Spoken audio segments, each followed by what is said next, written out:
Alhamdulillahi Rabbil Alamin.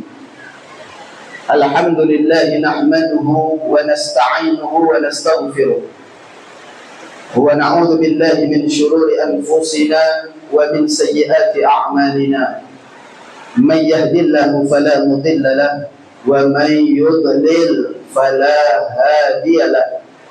Ashhadu an la ilaha illallah wahdahu la syarika lahu wa ashhadu anna sayyidina Muhammadan 'abduhu wa rasuluhu la nabiyya ba'da. Allahumma salli wa sallim ala sayyidina Muhammadin miftah babi rahmatillah adada ma fi ilmillah salatan wa salaman daimaini bidawami mulkillah wa ala alihi wa sahbihi wa man wala wala hawla wala quwwata illa billah. Subhanaka la ilma lana illa ma 'allamtana innaka antal alimul hakim. Rabbi shrah li sadri wa yassir li amri wahlul 'uqdatam min lisani yafqahu qawli. Amma ba'du. Wa qala Allah ta'ala fi kitabihil karim, a'udzu billahi minasy syaithanir rajim. Bismillahirrahmanirrahim. Subhanalladzi asra bi'abdihi laylan minal masjidil haram ilal masjidil aqsa alladzi barakna hawlahu linuriyahu min ayatina innahu huwas sami'ul basir. Wa qala Allah ta'ala laqad ra'a min ayati rabbihil kubra. Shadaqallahul 'azim. Yang sama-sama kita hormati Bapak Kepala Desa Tanjung Atap Barat beserta Ibu, kemudian siapa? Ketua Masjid Pak Romi, Ketua PHBI, seluruh pengurus masjid, bapak-bapak, ibu-ibu yang dimuliakan Allah Subhanahu wa ta'ala. Alhamdulillah, malam ini kita dikumpulkan oleh Allah dalam suasana bulan Rajab yang agung untuk mengenang satu peristiwa yang terjadi kepada sebaik-baik makhluk ciptaan Allah, yang mana peristiwa tersebut tidak pernah dialami oleh satu orang pun sebelum beliau sallallahu alaihi wasallam ataupun setelah beliau ila yaumil qiyamah, tak bakal terulang, yaitu peristiwa Al-Isra wal Mi'raj. Disebutkan oleh As-Sayyid Muhammad bin Alawi bin Abbas Al-Maliki di dalam kitab beliau Al-Anwarul Bahiyah min Isra'i wa Mi'raji Khairil Bariyah. Kata beliau, Al-Isra wal Mi'raj yang terjadi dengan Nabi Muhammad SAW itu malam Senin. Nah, pas gitu gitu. Malam kini. Iyo tanggal 27 Rajab bertepatan dengan malam Senin. Dan memang Bapak Ibu, hampir seluruh peristiwa-peristiwa penting terjadi pada Nabi Muhammad SAW itu hari Senin. Nabi lahir Senin, Nabi wafat Senin, Nabi nerima wahyu itu malam Senin, Nabi Isra Mi'raj malam Senin, termasuk Nabi sampai ke Madinah, hijrah itu sampai di Madinah, disambut penduduk Madinah dengan tola'al badru alaina, itu juga terjadi di hari Senin. Sehingga kata Al-Imam Muhammad bin Abu Bakar Al-Usfuri di dalam kitab beliau Al-Mawa'iz, beliau menyebutkan memang hari Senin telah dikhususkan oleh Allah menjadi harinya baginda Nabi Muhammad SAW. Tahun ini kau pada istimewa. Kenapa Joko istimewa? Maulid kemari Rabiul Awal itu tanggal 12 pas malam Senin. Malam kini Isra Mi'raj lah malam Senin pula. Nah, pas kuliah Al-Manak Bapak Ibu, 17 Ramadan lah malam Senin pula, tak ada meleset. Pakam dulu. Pas galau itu. Ya ngapa pun nanti cerita kan. Iko ni jam 9 lewat 10. Kenangan mereka muda kayak gitu. Jam 9 lewat 10. Insya Allah tak ada lewat dari 1 jam. Paling 40 menit aku ceramah, tak ada lama.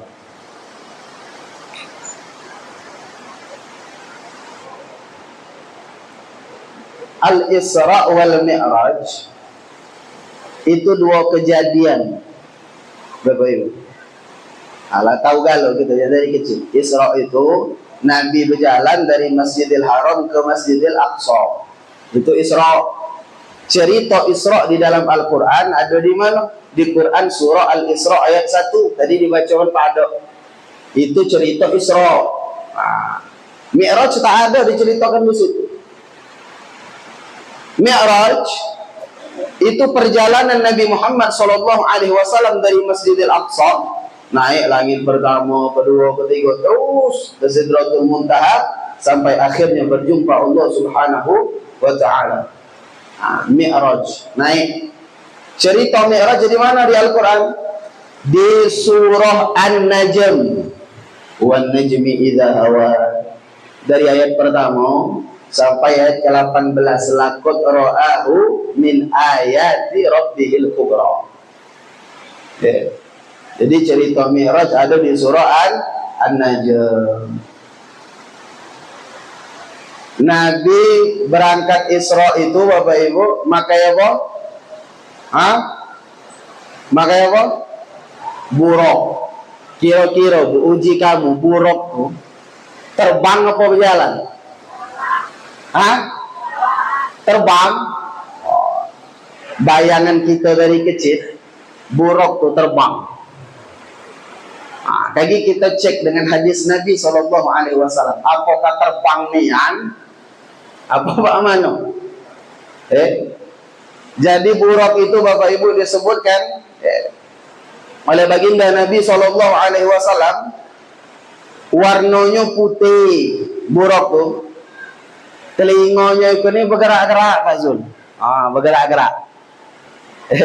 Telinganya gitu. Besarnya lebih besar dari keledai, dari khimar, lebih kecil dari bagol. Yang apa bagol? Bagol itu di Arab ada binatang namanya bagol. Bagol itu ini peranaan khimar, keledai dengan kuda. Perkawinan silang. Keledai kawin dengan kuda, narwana bagol. Jadi lebih besar dari khimar, lebih kecil dari bagol. Itu gambaran besarnya uji Nabi. Pipinya uji Nabi, pecah pipi manusia. Pipinya. Jika gambar yang lagi kecil dulu nih. Aku dulu lagi kecil, hobi meli gambar-gambar. Jadi pernah dibelikan oleh bapakku. Gambar buruk. Itulah rainya manusia bersayap. Jika barangkali orang buat gambar itu berdasarkan hadis Nabi SAW. Bentuknya tuh mirip. Nah buruk ikon ini Bapak Ibu uji Nabi apa naik tanjakan itu kaki belakangnya panjang. Apa naik tanjakan kaki belakangnya panjang. Apa tanah turun kaki depannya panjang. Dari Biko kira-kira buruk terbang apa berjalan? Berjalan. Buruk itu bukan terbang, berjalan. Kata ulama, Kalau buruk itu terbang, tak perlu kaki itu manjang mendek. Jadi karena pacak manjang mendek tadi, Nabi di atas buruk itu tegap, baik orang. No, mantap enggak Pak Iko, cak berjoli, tak ada. Cak berkuda tak ada. Mantap, karena buruk tadi itu pacak manjang, pacak mendek kakinya tadi. Maka di akhir kisah Isra wal Mi'raj itu Nabi kan pas di jalan balik itu Bapak Ibu bertemu dengan sekelompok kafilah dagang orang Mekah. Nah itu diceritakan Nabi, aku beli lintasan di Nabi dengan kamu, untuk kamu terberosok.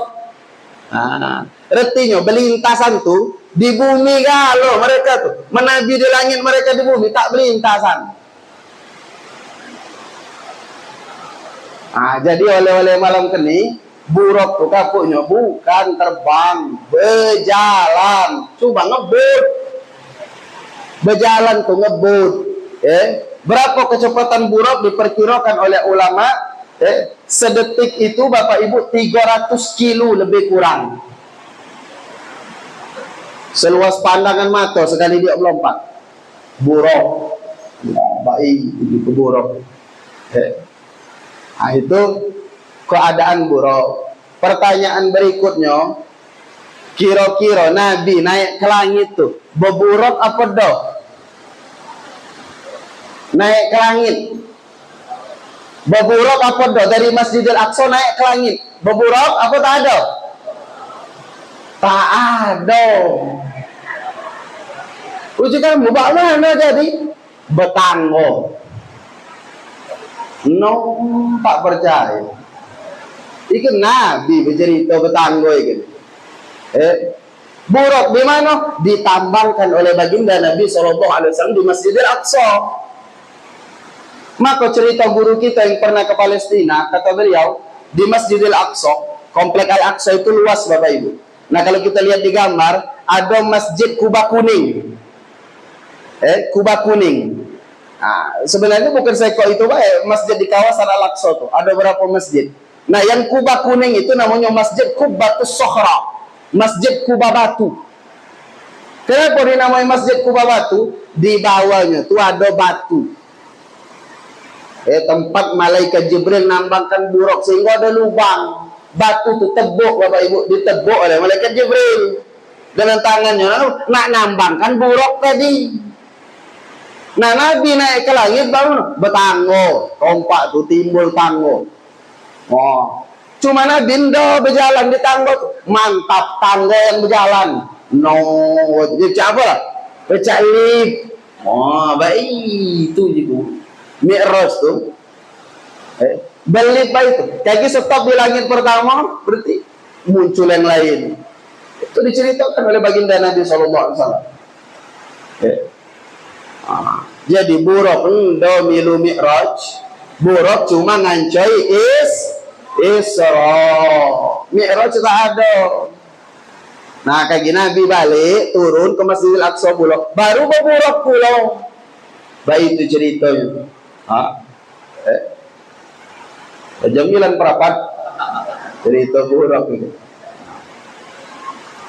Aku tak ada Bapak Ibu nak bercerita detail perjalanan Al-Isra wal Mi'raj. Lah banyak yang diceritakan oleh penceramah. Ada tema penting yang jarang dikupas penceramah. Keadaan Nabi sebelum melakukan perjalanan Al-Isra wal Mi'raj. Kami kemari umroh dengan Gede Rohim. Termasuk milu rombongan kami itu kemarin Pak Zul Ma'li Mang Rusli, adik Wabuk yang rumah pinggir Masjid Walimah. Dia bertanya dengan aku, jarang pertanyaan tuh jarang orang bertanya.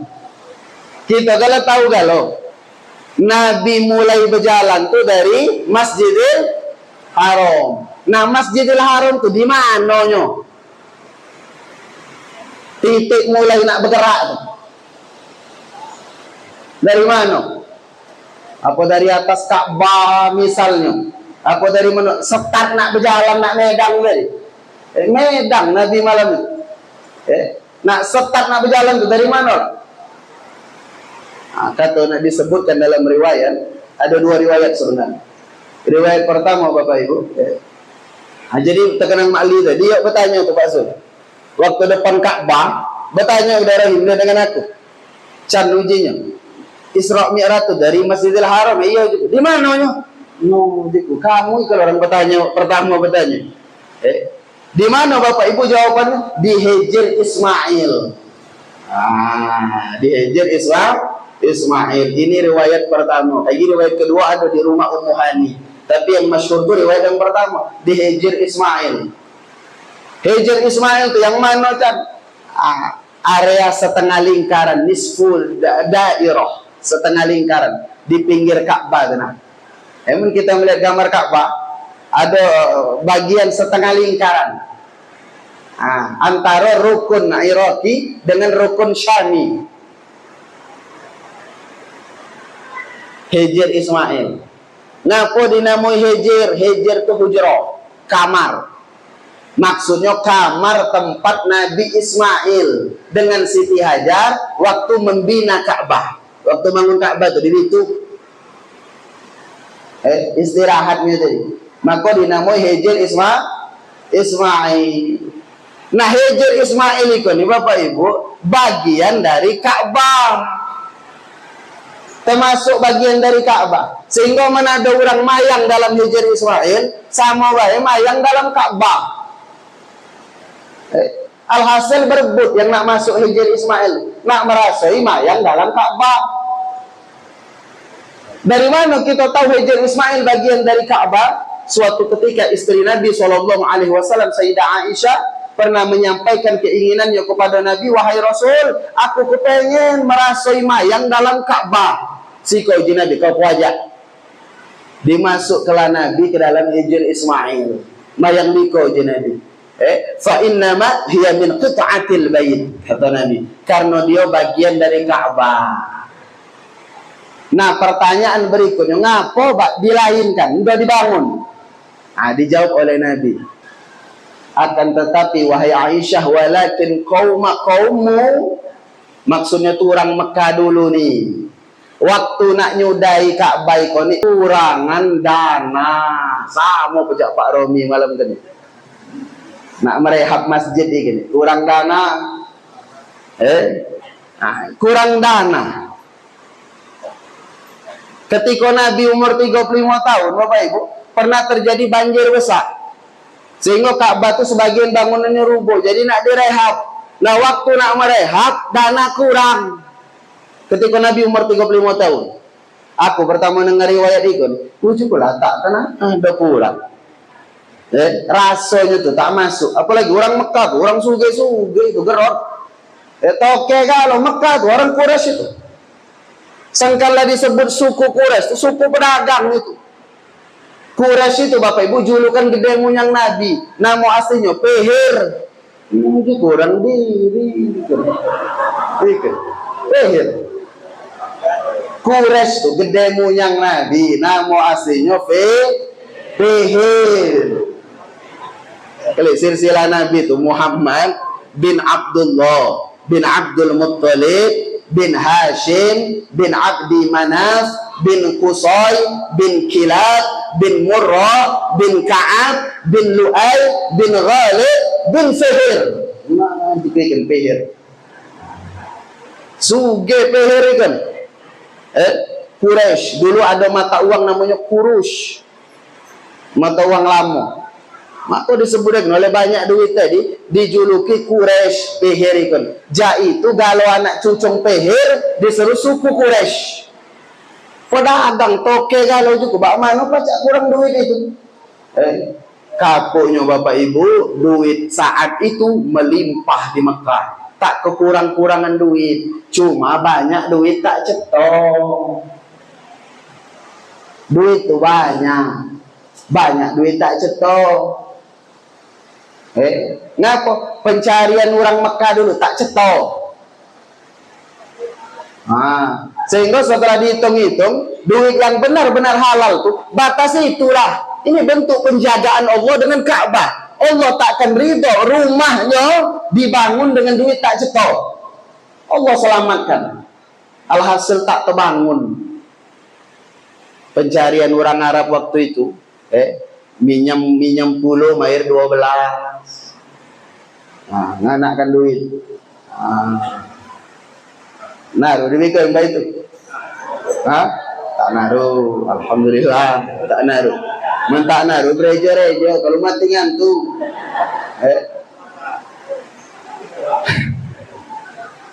Belum lagi yang berdagang iko nih Bapak Ibu, bekiu, ngurangi timbangan, kemudian praktek ribanya, banyak. Alhasil duit itu memang banyak di Mekah saat itu, cuma duit-duit baik kok nih. Maka pelajaran pertama dari Al-Isra wal Mi'raj ini, dong pasti kan nggak nyari duit, pengurus masjid ini. Kita doakan mudah-mudahan usahanya lancar insyaallah, diberkahi jadi amal bagi pengurus masjid. Cuma Bapak Ibu kami ingatkan belajar dari peristiwa Hijr Ismail ini, uluk nyari duit itu sapar-sapar baik, jangan lincah gino. Teliti dulu, apa ada orang nak nyumbang bikin duit pak mano. Jangan tiap orang ninjo itu singgol laju. Jangan teliti ngapa duit ini nak dibangunkan ke masjid. Masjid itu ini nak dipakai ibadah.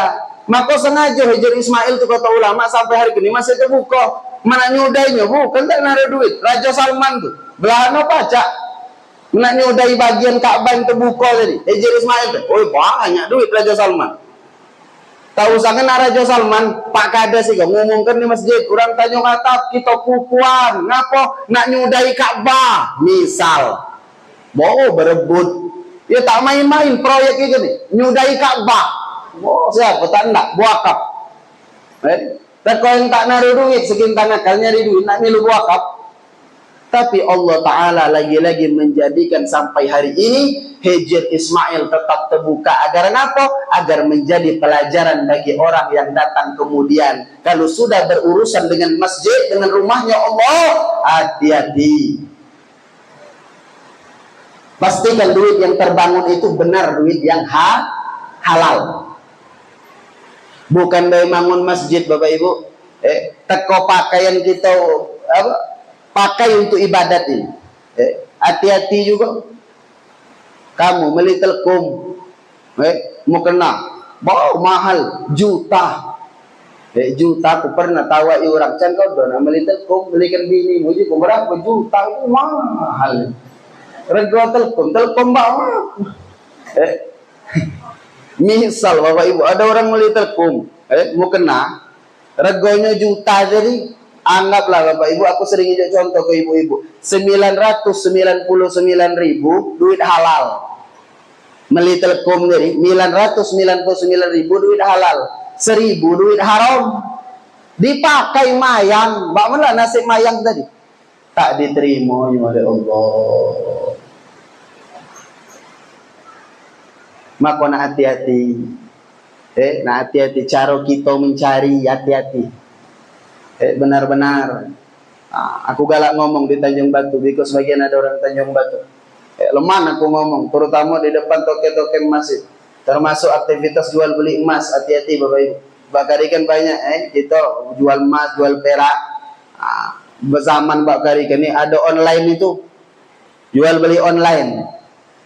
Tak masalah dengan jual beli online, tapi hati-hati kalau berhubungan dengan jual beli emas dan perak. Emas dan perak itu Bapak Ibu termasuk komoditi ribawi. Komoditi ribawi. Yang mana di antara syarat sahnya jual beli emas dan perak kata fuqaha, dan biadin.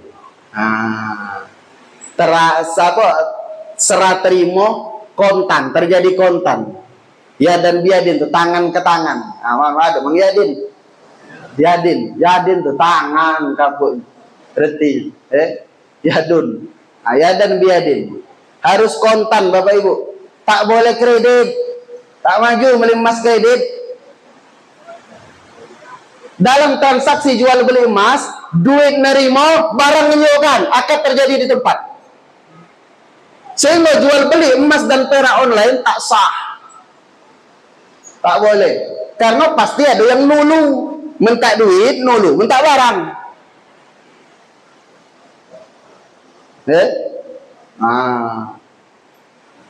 Teko berutang tuh Tegal tak jadi. Misal aku beli emas di Haji Kasir,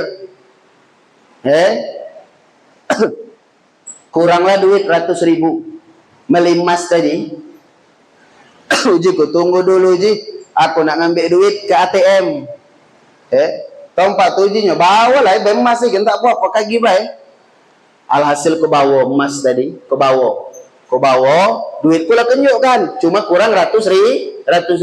Pergilah aku ke ATM, ku ambil duit 100.000 tadi. Baik itu ku ambil, sebelum balik ke rumah lah kenyuk kan, lah kesinggah di Haji Kasir. Laku singgah, artinya Tegal, berutang dari Tegal baik. Nah, mak mana lah jual beli model ini? Riba, Bapak Ibu. Ada penangguhan. Tak boleh. Jadi bagaimana solusinya? Yang minta duit tu ambil dulu. Baru dah tu, baru jual beli. Atau Haji Kasir tadi pinjami dulu, kau tu kurang berapa? Kurang 100. Ikna, minjam duitku. Transaksi gitu.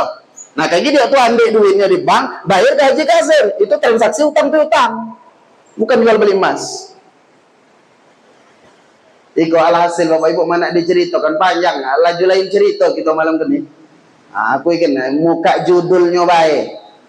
Jadi bang mana can salah berarti jual beli emas iko. Tak kena do. Tiap orang pembelian nak ngantarkan, ya jadi gawe. Nah, ada solusi yang diberikan oleh fuqaha. Ada jalan keluar. Syariat ini tak ada berat. Asak galak belajar. Bagaimana agar selamat dari riba? Nah, tak ada nak ceritakan di Wiko. Lain gawe. Aku tuh intinya malam kini tuh ngomong kan hati-hati mencari itu hati-hati. Nasib ibadah kita itu nih Bapak Ibu pertaruhannya. Oleh-oleh terbesar Nabi malam Al-Isra wal Mi'raj mayang. Jangan kita lah tunduk di dunia itu. Tunduk mayang, tak tinggal mayang. Tapi tadi pakaian kita pakaian diberi dari duit yang haram. Yang masuk ke perut yang haram. Bak mana mayang kita tadi nak diterima? Ini dibahas panjang lebar oleh Al-Imam Abdul Wahab Asy-Sya'rani di dalam kitab beliau Al-Minah Hussaniyah. Itu satu. Sudah. Jadi di mana Nabi tadi waktu nak ngantak berjalan tadi di mana? Hijr Ismail. Mudah-mudahan seluruhnya Allah mudahkan untuk pergi ke Ka'bah. Mayang dalam Hijr Ismail. Berikutnya, posisi Nabi ketika nak berangkat itu muttaji'an baina rajulain. Muttaji'an tu Bapak Ibu berbaring. Berbaring, tidur miring, berbaring. Nah, tentang muttaji'an ini kami teringat satu sunnah Nabi SAW. Ada sunnah Nabi Bapak Ibu. Dan kata Imam Nawawi, kalau kamu mendengar satu sunnah Nabi disampaikan, berniatlah untuk ngamalkan sunnah itu walaupun sekali seumur hidup. Berniat kita malam kini nak ngamalkan yang diceritakan ini walaupun sekali seumur hidup. Baik itu cara Imam Nawawi. Kalau kita diperdengarkan satu sunnah Nabi SAW, nggak sekali seumur hidup berniat ngawekan. Jadi Nabi itu Bapak Ibu biasa antara qobliyah subuh dengan mayang subuh kata Sayyidah Aisyah. Itu ada sunnah berbaring yang dilakukan oleh Nabi. Nabi berbaring ngadap kiblat. Ada dua riwayat dalam kitab Marokil Ubudiyah, pacak berbaring di atas lambung kanan atau pacak berbaring di atas lambung kiri ngadap kiblat. Muttaji'an tu miring, bukan telentang, miring. Kamu terbayang dah kira-kira ikan kiblat. Miring, tidur miring. Kalau dikatakan berdiri di atas lambung kanan, berarti kepala ku di bitu. Terbayang kamu? Kepala ku di bitu, miring ke bitu, kaki di bitu. Kalau dikatakan berbaring di atas lambung kiri, berarti kepala di bitu, kaki di bitu, ngadap kiblat. Ini kebiasaan Nabi antara qobliyah subuh dengan mayang subuh sebelum qoman berbaring. Dan di situ Nabi berucap berdoa. Nah ini doanya. Mudah ngamalkannya. Minta di ibu-ibu kan, man bini kamu galak ngaji dengan aku minta. Ada catatan. Allahumma Rabba Jibril wa Mikail wa Israfil wa Izrail wa Rabba Muhammadin sallallahu alaihi wasallam ajirni minan nar. Keulangi lagi. Allahumma Rabba. Nah, sudah Rabba kan disebut malaikat 4. Jibril, wa Mikail, wa Israfil, wa Izrail. Jadilah batas 4 baik. Wa Rabba Muhammadin sallallahu alaihi wasallam ajirni minan nar. Nah, kenangkan kalau Allahumma ajirna minan nar. Ini cuma ajirni, tapi terserah kamu nah ajirna maju kalau. Nah, apa artinya ya Allah? Tuhannya malaikat Jibril, Mikail, Israfil, Izrail, wa Rabba Muhammadin sallallahu alaihi wasallam, dan Tuhannya Nabi Muhammad sallallahu alaihi wasallam ajirni minan nar, selamatkan aku dari api neraka. Nguling. Yang ngapo can itu faedahnya agar ngapo? Nah, kata Syekh Nawawi Al-Bantani ada 3 faedah kata beliau dalam kitab Maraqil Ubudiyah.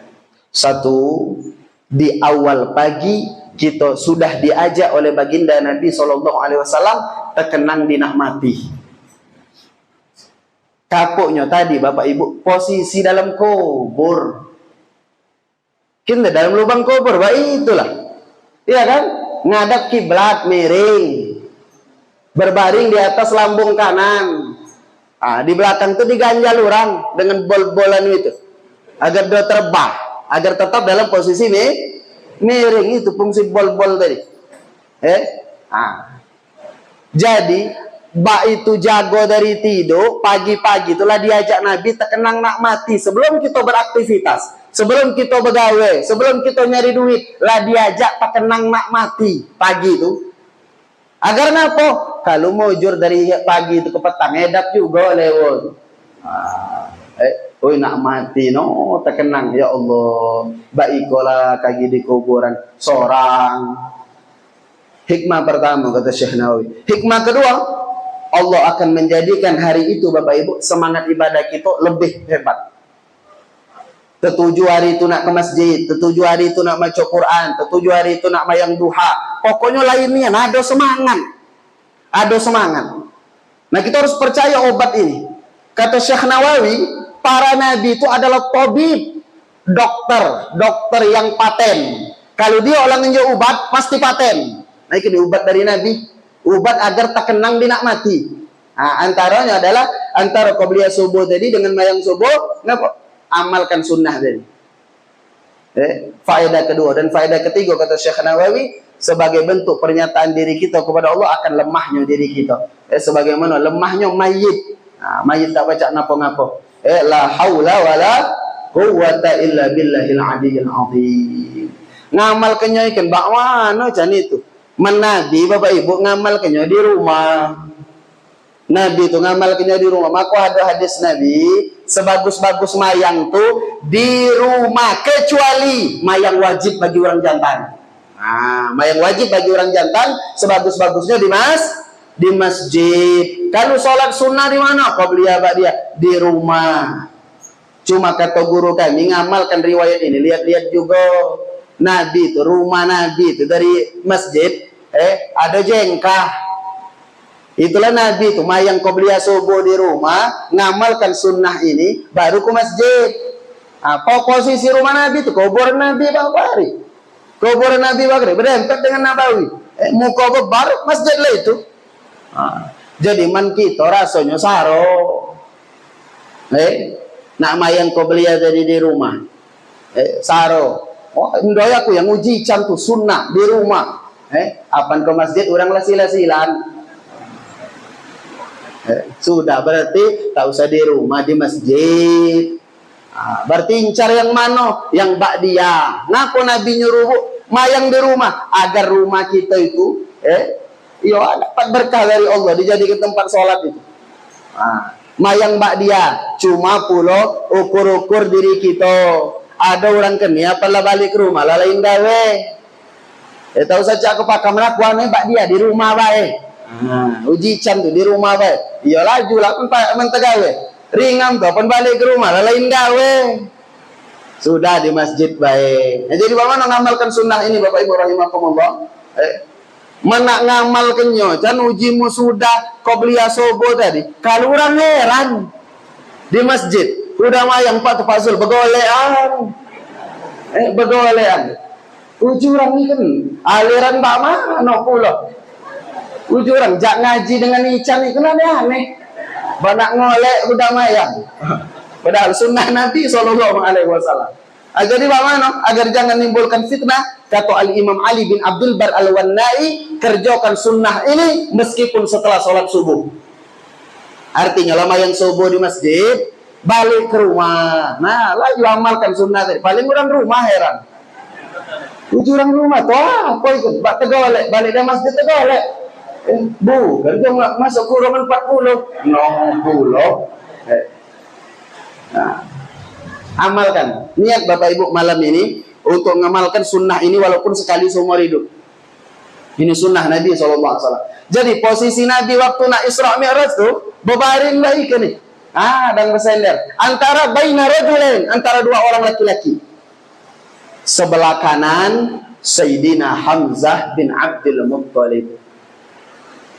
Sebelah kanan Nabi itu orang tiga.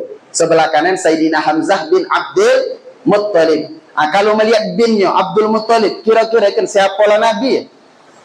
Hamzah nih. Mama. Cuma selisih umurnya ndak jauh dengan Nabi. Paling 2 tahun, maksimal kata ulama 4 tahun. 4 tahun. Jadi ndak jauh umurnya. Bangsa Bakari disuruh masjid. Hamzah kan maman kecil. Masjid. Hamzah kan kita rohim yang kita ziarahi ketika di Uhud, yang jasad terbelah dado itu Sayyidina Hamzah paman Nabi SAW. Sayyidina Hamzah. Mamang Nabi banyak Bapak Ibu ada 11. Nah, di antaranya Sayyidina Hamzah. Sebelah kanan, sebelah kirinya siapa? Kata Nabi. Sebelah kirinya ini Sayyidina Ja'far bin Abi Thalib. Nah, man melihat dari binnya, bin Abi Thalib. Siapa Nabi? Berarti Sayyidina Ja'far. Pupu Nabi itu kan sepupu kan Ali bin Abi Thalib. Ikan kakaknya Sayyidina Ali. Abu Thalib itu naruh anak 6. Abu Thalib itu anak pertama namanya Thalib. Disebut Abu Thalib itu maksudnya bapak Thalib, bukan nama Abu Thalib. Nama Abu Thalib itu siapa jadi? Abdul Manaf. Abdul Manaf diseru Abu Thalib. Oleh naruh anak Thalib. Kamu maju nak makai nama baik. Nama kamu tuh Abu, udah tunjuk nama anak belakang, anak tua. Itu namanya kunyah, buju orang Arab. Nabi SAW itu dipanggil Abul Qasim. Kan anak Nabi paling tua namanya Qasim. Jadi anak Abu Thalib tadi, Thalib, Ja'far, Ali, Agil. Kemudian Juhana. Itu kalau orang diri pula. Juhana. Apa Juhana? Anak Abu Thalib. Terakhir Ummu Hani. Ummu Hani kalau yang menurut riwayat kedua, Nabi mulai perjalanan Isra itu dari rumah Ummu Hani. Tapi tak ada itu kita cerita. Berbaring di antara dua ikon nih Bapak Ibu. Sehingga malaikat Jibril, nak nyemput ini, nak berjalan ini, nak nyemputlah malaikat ini tiga malaikat. Nyemput nak berjalan tadi, malaikat Jibril, malaikat Mikail, malaikat Israfil. Nyemput tadi, nyemput nak berjalan itu. Waktu nak nyemput ini, nak ngambil Nabi itu, nak ngajak Nabi itu, orang tiga itu nih, pinggir Ka'bah. Bingung. Bertanya, malaikat Jibril diabadikan oleh Allah dalam kitab Qissatul Mi'raj. Karangan Syekh Ja'far bin Hasan bin Abdul Karim Al-Barzanji. Nah, pengarang kitab Barzanji kalau kita baca. Jadi beliau itu Bapak Ibu bukan cuma ngarang kitab Maulid tentang kelahiran Nabi. Beliau juga ngarang kitab tentang Isra Mi'rajnya Nabi Muhammad SAW. Disebutkan dalam kitab itu, bertanya malaikat Jibril, ayyuhum huwa, yang mana jo Muhammad dari orang tiga itu nih? Ini nak diajak pelesiran, Yang mana? Barangkali kamu bingung, ngapa tak kenal ya malaikat Jibril dengan Nabi Muhammad? Oh, kenal, bestie dia tuh. Malaikat Jibril dengan Nabi Muhammad SAW, bestie itu. Wah, kanco akrab. Nah, ngapalah pacak tak keciren, pacak tak tahu yang mana Nabi Muhammad SAW pada malam itu. Kata ulama, Bapak Ibu, ketiga orang ini diliputi oleh cahaya. Nah, cahaya ini sebenarnya berasal dari seko orang, seko dari Nabi Muhammad SAW. Nah, karena orang dua itu ni para nabi, ketularan cahaya tadi. Sayyidina Hamzah bercahaya, Sayyidina Ja'far bercahaya. Maka pelajaran pula kata ulama. Ngapa? Kita kenapa bergaul para kiai, milu kiai. Milu pecah kiai. Baik itu pula bergaul kan bandit. Lah pecah nak mandit pula. Ikut ini nunjukkan Bapak Ibu kata ulama besarnya pengaruh kanco. Kamu ibu-ibu, dia ngeleput tak naruh kome, bergaul lah kamu dengan orang ngerokok, dengan orang ngerepet, minggu ngerepet pulau. Pengaruh kanco itu besar Bapak Ibu. Pengaruh kanco itu. Maka kita kena nak libur puasa itu. Ya ladas libur sebulan ada wacana itu. Cuma guru-guru kita di pondok Bapak Ibu bingung, Pak Zul. Pada iya bak lari kan budaya kan bak mana mentak kolah ngapa gawe siang malam ngulai HP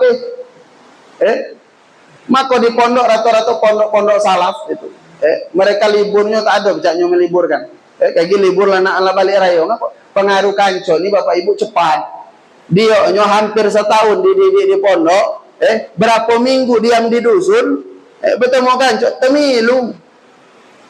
Aku ada kanco di Tanjung Batu itu. Yayan anak Pak As'an. Terasa ngajak anaknya ke rumah pada.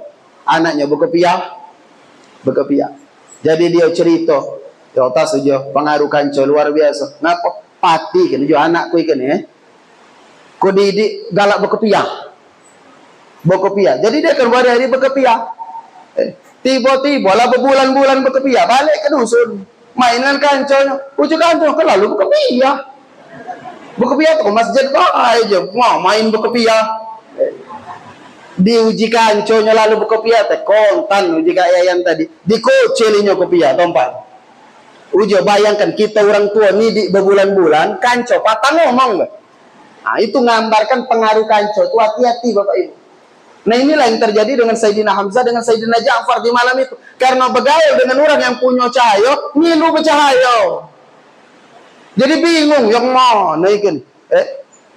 Cuma malaikat Jibril dah lagi banyak tanya, dia melompat langsung diambilnya yang tengah. Asal dilihat nyala Nabi. Uji malaikat Mikail, kau tahu dari mana aja yang tengah? Uji malaikat Jibril, Muhammad SAW pernah bersabda, khairul umuri awsatuha. Paling bagus gawe itu segala gawe tengah-tengah. Jadi dia kan cetok benar tengah. Nama kau uji ulama lah pelajaran pulau posisi Nabi duduk malam itu. Ngapa baring gawe kon jamak-jamak bae. Tengah-tengah.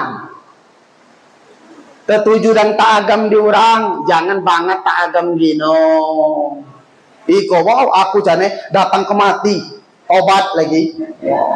Nak belewan kapuk kaki ada rasan ngan urang tadi. Tak lemah.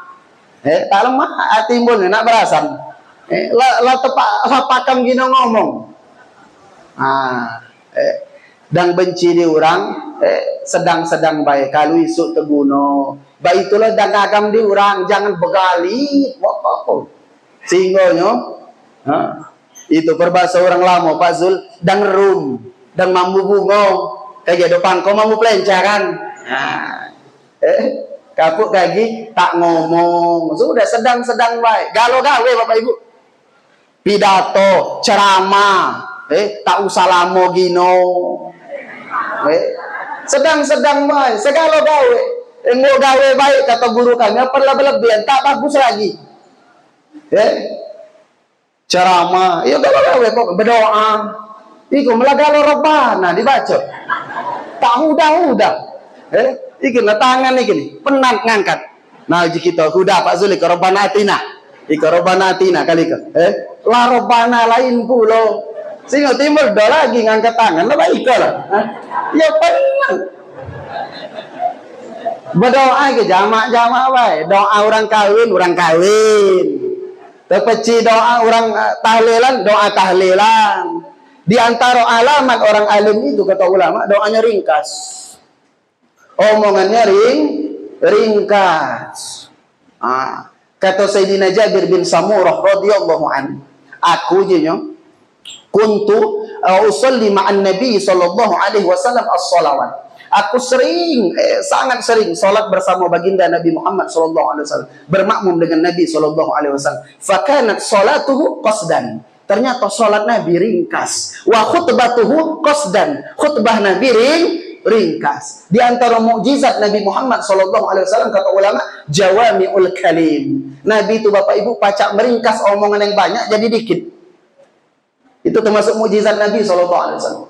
Jadi segala gawe Bapak Ibu, apalah berlebihan tak bagus lah lagi tengah-tengah. Jadi ada cerita dalam kitab Riyadhus Shalihin, ada cerita Sayyidina Abu Darda radhiyallahu anhu dengan Sayyidina Salman Al-Farisi. Orang dua ikan Bapak Ibu dibuat adik-beradik oleh Nabi. Dibuat hubungan persaudaraan. Jadi adik-beradik, dua beradik angkat antara Abu Darda dengan Salman. Sehingga suatu hari Sayyidina Salman berkunjung ke rumah Abu Darda. Baik itu berkunjung, tuh bininya nyambut. Tekanya. Ujung bak kau jadi baik kok. Melihat bini Abu Darda tadi. Ya bu dulu bagus, misalnya tel. Bakar itu Pak Rumi pelek baik itu. Ujung tuh baik kok bak mana cerita. Jadi baik kok ikan. Doh, uji bininya tadi kakakmu ikan nih ngomongkan Abu Darda. Do lagi nak merurui dunia ini. Dia tenang marah. Sayyidina Salman ini tak beres pecahnya. Alhasil dia memutuskan untuk nginam. Oh, baik itu tahu balik Abu Darda senang ada Sayyidina Salman nginam. Oh, memasak jangan ngomongkan bininya dihidangkan Bapak Ibu. Pas nak makan, payo je Salman makan kita bareng-bareng. Lajulah Abu Darda aku puasa.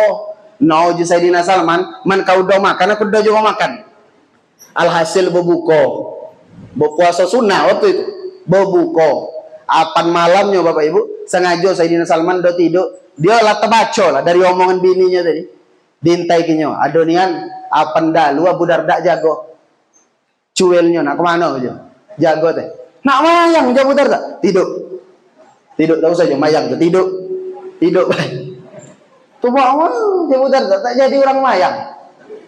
Tidur lah aja. Oleh dong para Bapak Ibu lah jago pulo. Nak napa pulo jenu Salman. Nak mayang tidur. Tak usah mayang tidur. Aja tak beres. Bodak itu. Orang mayang tak jadi. Tidur dia. Apa setelah nak masuk subuh, ternyata Sayyidina Salman yang nyagokan. Jago aja. Bakari nak mayang lah. Pas lah nak subuh. Baik itu sudah mayang subuh diparainya konsiko biar aku nak ngomong. Segala sesuatu tu ada haknya. Allah Tuhanmu ada hak dengan kau. Anak binimu ada hak dengan kau. Badanmu juga ada hak dengan kau. Nak berikan seluruh haknya masing-masing. Kenapa? Jangan zolim. Artinya kesimpulannya yang tadi jamak-jamak baik. Nggak uji nak nyari akhirat. Kompak teko pegawai tak enggak lagi. Itu tak maju Bapak Ibu model itu. Ini kata guru-guru kita, jangan bawa fitnah kepada agama ini. Bagi orang akhirnya menilai agama kita ini itu ajaran. Ya ada jamnya begawe, ada jamnya ngaji. Mulai ke hari di masjid tak balik lagi. Gerang duit itu campak di masjid, dari masjid duit. Iya nak seimbang kalau gawe ini. Kalau sesuatu itu ada haknya Bapak Ibu, maka ya berikan haknya. Maka jangan sampai ada orang dengan dalih memperjuangkan agamanya Allah Subhanahu wa taala sampai tak ada mencari ninggalkan anak bini. Wallah kata guru kami ini bukan ajaran Nabi Muhammad sallallahu alaihi wasallam. Jamak-jamak baik kalau gawe tengah-tengah. Netral we. Cuma jangan pula salahnya bikin netral ikan. Salah paham. Ada pada orang bercerita, oh cana kuakor kau ceramah tadi. Aku ndang makai yang netral tuh. Oh, ngaji ke mana ngaji kamu netral? Iya aku baik kajinya. Ngaji ke masjid kan galak. Cuma orang-orang berjudi masih aku milu. Uji ke kamu tuh bukan netral lolo. Bukan baik. Itu kata netral tuh. Tadi seimbang deh dunia. Boleh Bapak Ibu, kita tak ada dilarang mencari dunia. Disebutkan dalam kitab Nasihatul Ibad, segala urusan dunia takkan baik kecuali dengan reto. Kapan buntu kalau gawe lesu, teko nak pergi mi'raj ke lesu, buntu. Telintu di masjid dengar aku ceramah nak buntu. Nak puasa tegal lagi. Apan buntu teko nak puasa tak ragap. Bocan ngejo kenyo nak puasa nak rayo pencarian dang saro. Nak rayo teh budak mon, budak nak beli baju. Ujuk belum lah Pak Zul rayo. Puasa lagi belum. Nah, jadi sudahlah. Sedang-sedang Pak segala gawe. Jadi dulu ada kanco kami itu Bapak Ibu. Siang malam iki ngaji. Ikalah babi ini lemak mana saya bujang. Lah babi ini ditegur oleh guru kami, bukan uji guru kami kan udah pegang, uji guru kami apa siang ke pasar, maksudnya itu begawe, malam ngaji agar ngapa? Agar ikhlas. Dia timbul keikhlasan. Jadi pelajaran dari posisi Nabi di tengah-tengah tadi ngapa? Khairul umuri awsatuha. Segala gawe itu bagusnya yang pertengahan baik. Lah jam 10 bikin sudah Pak Man sekol lagi sekol lagi kepala menyukupkan jam 10 Pak Zul. Lagi jam 10 kurang 5 menit. Jadi Bapak Ibu, Nabi itu kan dibawa oleh malaikat Jibril tadi, dibawa di belah dado. Kita tahu cerita di belah dado. Jadi di hadis Nabi di belah dado dari bikin, dari tenggorokan bikin, pangkal bikin sampai ke bawah perut, dibedalnya oleh malaikat Jibril. Dan pembelahan dada terhadap Nabi SAW Bapak Ibu terjadi 4 kali kata Sayyid Muhammad. Terjadi 4 kali Nabi dibelah dada malam itu. Terjadi 4 kali sepanjang usia Nabi. Umur berapa baik Nabi dibelah dada? 1. Ketika Nabi tinggal bersama Halimatus Sa'diyah di perkampungan Bani Sa'ad bin Bakar. Nabi umur 4 tahun. Nabi kan dibelah itu. Dibelah sekali. Pembelahan dada kedua terjadi kapan? Ketika Nabi SAW berusia 10 tahun. 2. Pembelahan dada yang ketiga kapan? Terjadi ketika Nabi akan menerima wahyu. Ini termasuk yang jarang dibahas penceramah. Malam sebelum Nabi menerima wahyu itu, di Gua Hira, itu Nabi dibelah dada. Dibelah dada. Kemudian yang keempat, di malam Isra wal Mi'raj. 4 kali dibelah dada. Nah, pelajaran dari dibelah dada ini kata Sayyid Muhammad. Dalam kitab Wahwa fil Ufuqil A'la, kata beliau. Nabi itu Bapak Ibu ketika dibelah dada pertama lagi kecil, itu Nabi SAW mengulangi ucapan malaikat Jibril. Uji malaikat Jibril, jadi ada bangsa barang itu hitam, alakotan sauda, barang hitam dikeluarkan dari dada Nabi SAW. Dan Nabi melihat itu, Nabi sadar. Uji malaikat Jibril, hadza hazzu syaitan minka. Ini adalah bagian setan dari dirimu. Cuma hati-hati. Hati-hati, makna ini kata ulama hati-hati. Memaknai ini adalah bagian setan dari dirimu, hati-hati. Ngapa? Ada orang penceramah yang dia tak pernah ngaji, memahami ini katanya. Oh ternyata Nabi itu naruh juga sifat tak baik. Naruh juga sifat tak baik. Ada bagian setan dalam diri Nabi. Nah dibuangnya oleh malaikat Jibril. Oh tidak, kata ulama. Kata Sayyid Muhammad, kata beliau, maksudnya bagian setan dari diri Nabi. Nabi kau di Bapak Ibu naruh sifat rahmat luar biasa. Wa ma arsalnaka illa rahmatan lil alamin. Nabi kau dengan seluruh makhluk itu dikasih. Tak usah kena dengan orang baik, orang galak masjid. Tak kau dengan bandit, dengan preman Nabi kasih. Bukan dengan orang Islam, dengan seluruh makhluk Allah Nabi kasih. Sifat Nabi kau luas kasihnya, saking kasihnya Nabi Bapak Ibu dengan seluruh makhluk Allah. Teko dengan setan kata ulama Nabi kasih. Jadi bangsa tak dibuang Jibril, pacak setan dapat sapaan kayak kiamat.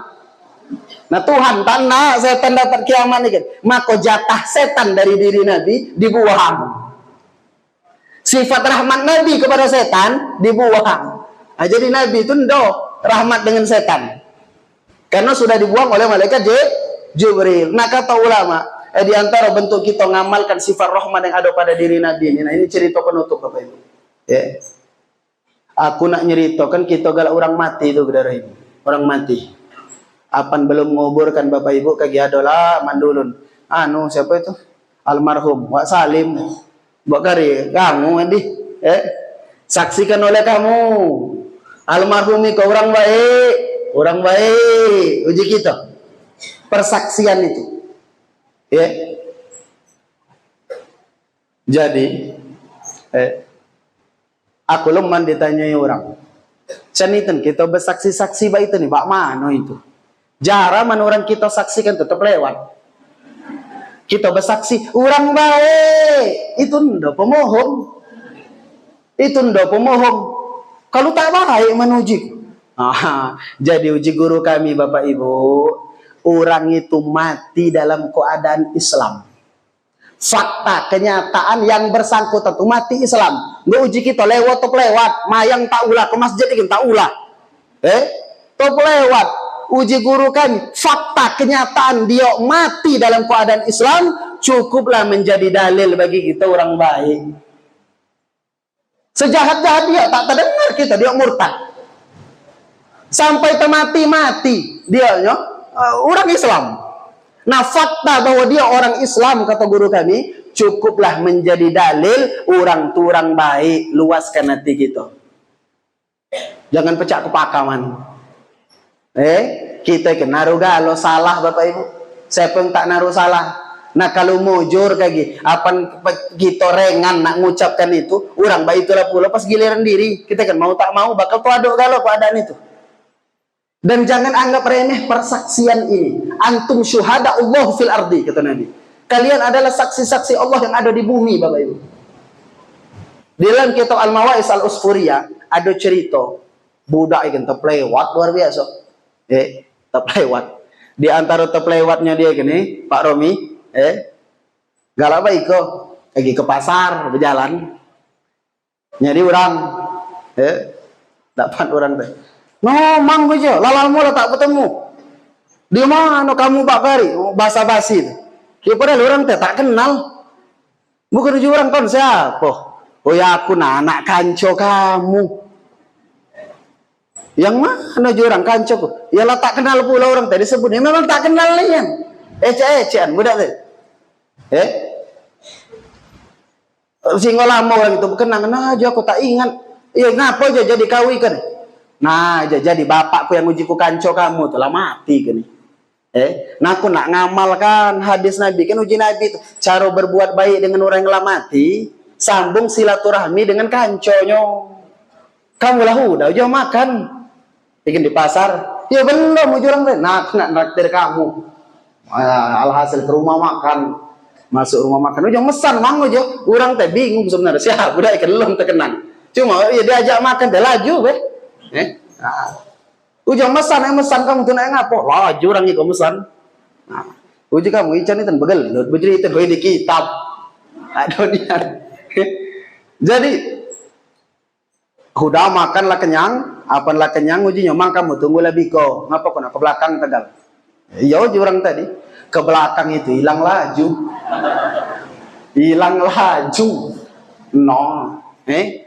jadi lama terjuguk di meja tadi orang tadi ya nunggu tuan toko kelas saya kena nutup itu jadi pada pukul kamu mana aku nunggu kanco tadi aku nak nutup lagi kan ya mau tak mau ketempuan tahlil akhirnya dia mahir bojo kola kan budak itu nah ikan lewo baik kan bukan saya ke orang lah tenambun dusun kola kenya orang ikan nih tapi lewat nih yang tak ingat. Tiba-tiba Pak Zul suatu hari terpikir Allah jarak aku mati kaki. Aku mati. Pas nak dikuburkan uji orang saksikan si anu kau orang baik kaki uji orang tak baik. Di orang tuh banyak galak dikira. Uji bak mana kok takut juga kau nak mati. Dia tadi naruh kanco tuh orang digarinya kanconya kan jauh aku naruh duit. Aku tak tolong dengan kau. Tolong apa je kancan baik aku barasolah parah je nak mati. Kau tuh kayak gimana aku mati. Orang bertanya, saksikan oleh kamu, siapa ke orang baik. Nah kau tuh juga ngomong, orang baik. Oh, jadi kanconya, kecil bacuannya. Nah apa itu lah. Nah, dia ambilnya duit tadi. Kapok bapak ibu tak lama tuh, mati nih kan. Mati kan, dibawa. Pas nak dikuburkan, nuju orang. Saksikan oleh kamu, siapa ke orang baik. Diam orang. Toto di belakang orang berbunyi, orang baik. Kapok budak tadi, kanconyo tadi. Orang dia orang bersaksi oleh dia duit tadi. Alhasil budak itu dikuburkan. Baik itu dikuburkan, bapak ibu bingung malaikat. Ujung malaikat dengan terlewat budak itu. Cuma pas nak disiksa itu, tiba-tiba ada hatif. Hatif itu kata ulama, ada suara tapi rupa sumber suara itu tak naruh ada suara baik. Bikin dikubur. Ada suara itu hambaku yang mati itu memang gak ngiyukkan orang, cuma ada seorang bersaksi dia orang baik. Jadi akibat kesaksian satu orang tadi bapak ibu, orang diadab ada yang ngomong baik padahal kan ngakali Tuhan bukan tak tahu dia ngakali kan belahana tahu. Cuma apa kata guru kami dulu, retinya pentingnya kesaksian itu ayah yang baik lagi diaci Tuhan, diacinya oleh Allah. Maka kita bapak ibu pas orang nak ngobrol kan tuh jangan main-main itu. Kadang apa ada yang nak ngomong nak datang itu lalu goyor keluar. Sambil keluar ke masjid tuh orang baik cak begelut. Serius gini aku ketemu. Jangan kita tuh mantap dulu depan perangkat orang baik bersaksi nih sungguh-sungguh bapak ibu. Kesaksian itu nih berego. Nah, antum syuhada Allah fil ardi kata Allah. Apa kata Nabi? Kamu tuh saksi Allah yang ada di bumi. Maka Nabi ketika lewat mayit, ada mayit lewat, keranda, perangkap, uji Nabi, wajabat. Uji Sayyidina Umar bin Al-Khattab, dia bingung yang apa maksud Nabi wajabat. Wajabat itu maksudnya mesti, harus, wajib. Tiba-tiba lewat lagi keranda yang lain, wajabat, uji Nabi, lah wajabat pula. Penasaran Sayyidina Umar, wahai Nabi 2 kali keranda lewat engkau berucap wajabat. Ngapa? Uji Nabi, yang pertama tadi perangkap pertama orang-orang bersaksi dia orang baik, maka wajabat, wajib surga bagi orang itu. Yang kedua tadi mayit kedua orang-orang tak galak bersaksi dia orang baik, maka wajib untuk dia neraka. Maka persaksian ini bapak ibu bentuk apa? Bentuk kita ngamalkan sifat rahmat Nabi SAW. Pengen galau orang ikon selamat galau Nabi ikon bapak ibu terlewat bak mano kita kepengen kita kan masuk surga galau suge galau itu kepengennya baginda Nabi Muhammad SAW. Nah sekarang kita berusaha bagaimana sifat rahmat ini ada dengan kita. Kepengen galau orang tu selamat. Apan pergi orang mati orang baik mangan nian. Kaki giliran kita mudah-mudahan orang baik itulah pulau. Jadilah jam 10 lewat 5. Nah sudah, jadilah. Mana diceritakan royat Isra Mi'raj kita balik lagi. Nah cuma jadilah, tiga malam kini kita bercerita kan tak nak pergi kan belum pergi. Isra belum berjalan. Nabi itu kan baru dibawa persiapan melada belum kan medang berjalan tu belum. Kaki kapan-kapan pula bercerita. Kan jadilah dulu batas itu. Mudah-mudahan yang sedikit ini Bapak Ibu rahimakumullah bermanfaat. Bisa menambahkan kecintaan kita kepada baginda Nabi SAW, dan kita minta kepada Allah ya Rabb dengan berkah perkumpulan malam ini, dengan berkah Nabi Muhammad SAW, kita minta kepada Allah tidak keluar kita dari tempat ini kecuali kita punya dosa diampuni oleh Allah Subhanahu Wa Taala, yang punya penyakitnya diwaraskan oleh Allah, yang punya hutang-hutangnya dilunaskan oleh Allah, yang belum punya keturunan diberikan keturunan yang soleh dan soleha, yang belum punya jodoh diberikan oleh Allah jodoh, yang punya masalah-masalahnya diselesaikan oleh Allah, kabul hajat dunia akhirat berkat baginda Nabi Muhammad sallallahu alaihi wasallam. Amin ya rabbal alamin. Sekian, terima kasih, minta maaf atas segala kekurangan, kepada Allah mohon ampun. Wassalamualaikum warahmatullahi wabarakatuh. Pak, lipat dong, Pak.